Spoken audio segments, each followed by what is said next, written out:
के जो हिला नैन हो, उनके सूरतिया के जो हिला नैन, बिना सुनले बचन नहीं मिलेला चैन हो, उनके सूरतिया के जो हिला नैन हो, जो हिला नैन हो। उनका सिवा हम कुछो न बानी, उनके से चले जिंदगानी।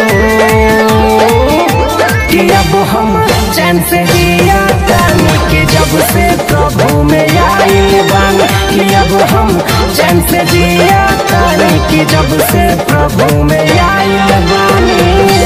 कि अब हम चैन से जिया तानी कि जब से प्रभु में आइल बानी।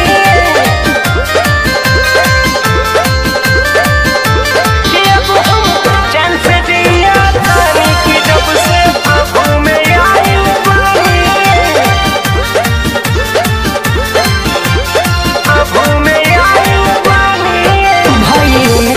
गजबे प्यार हो, उ तो हवे हमारे संसार हो,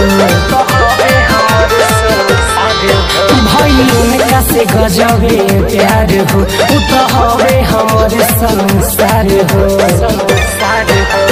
कौनो गुनाह जे हमरा से भइल त माफू कैले नादानी। कि अब हम चैन से जिया तानी कि जब से प्रभु में आइल बानी, कि अब हम चैन से जिया तानी कि